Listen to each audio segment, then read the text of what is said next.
Welcome back. Where do we go from here? Okay, let's leave the Super Eagles and go to Nigeria Professional Football League. Guys, let me allow you, some of you visited the match venues. I wasn't able to see a game because the game I wanted to watch, the rain, had other ideas, so I didn't get to see that. I knew you were in Ibadan. I know Tony was in Ibadan, and which is always lively. He was on Twitter. Yeah, always lively on Twitter. So, but let's talk about the stories from Ibadan. I'm hearing conflicting stories from. But let me start with Tony. What conflicting stories are you hearing? Let me start with you, and the game.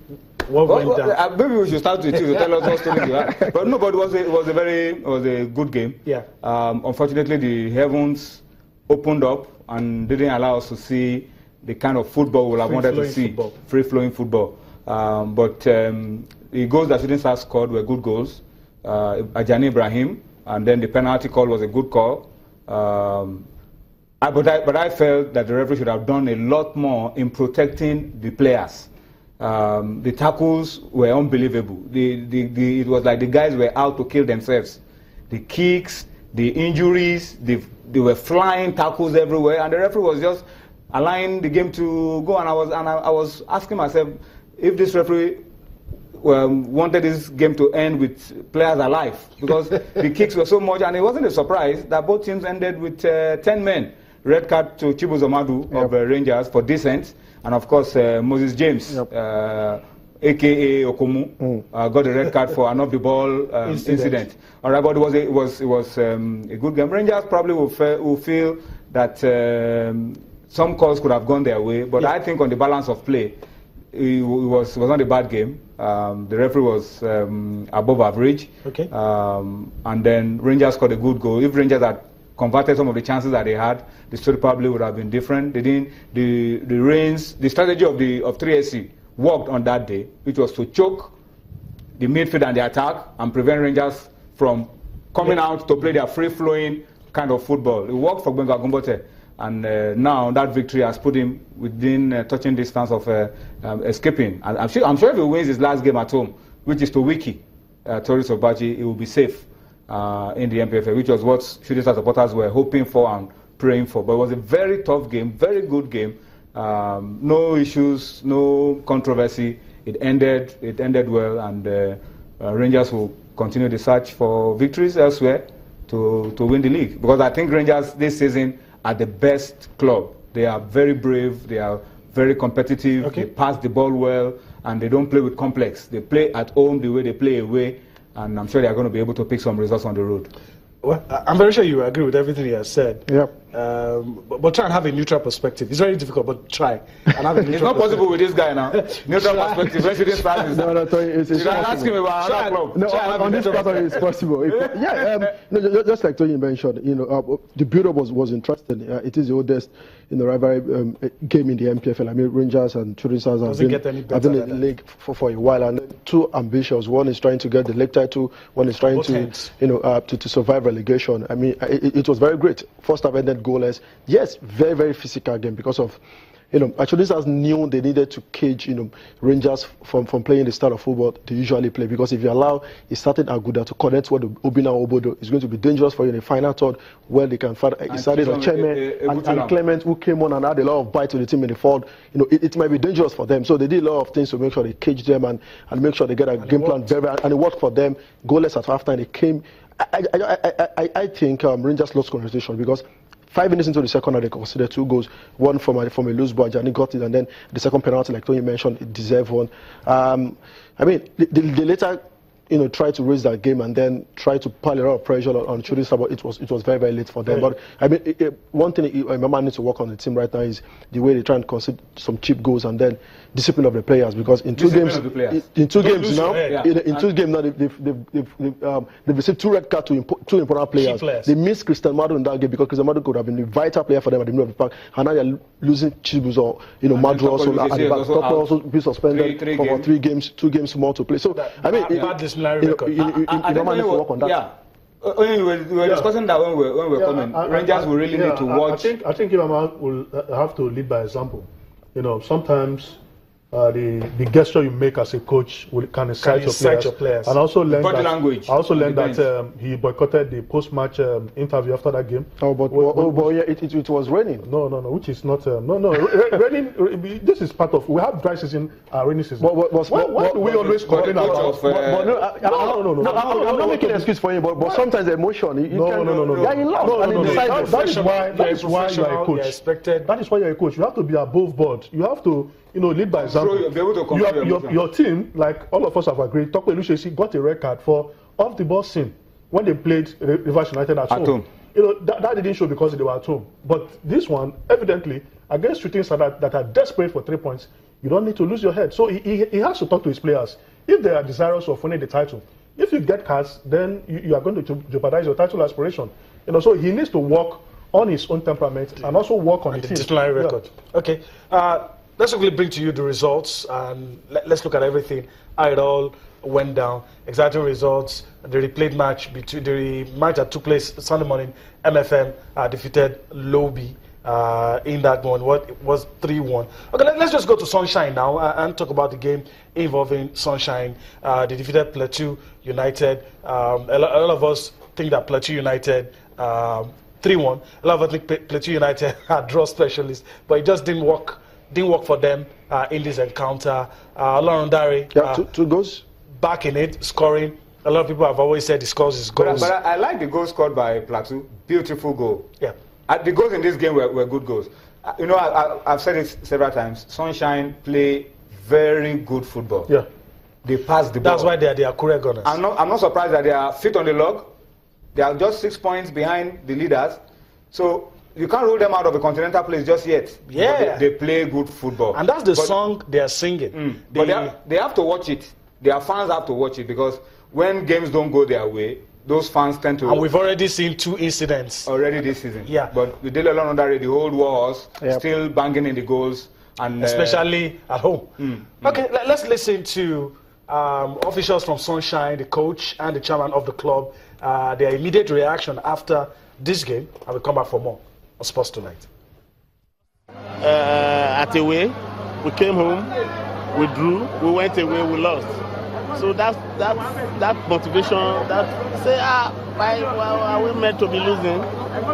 So we also told them, say, look, for the fact that money, the drive for championship, and your self-pride, they are all at stake.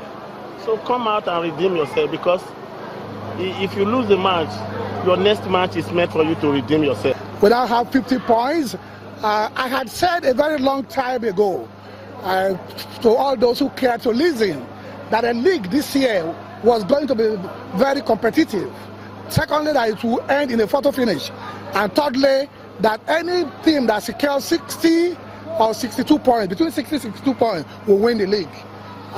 To all intent and purposes, except for a miracle like that of Dama, we may appear to be out of the title, the trophy itself. But the continental ticket is not yet completely out of our reach. All right, confidence oozing out of club chairman John Lamafo speaking right there, and the coach. Toby seems to disagree with Tony's assertion that Sunshine are not totally out of it. Your reasons for that position, quickly. Mathematically 6 points behind Rangers, but 6 points is like 60 points in the MPFL, especially at this crucial moment.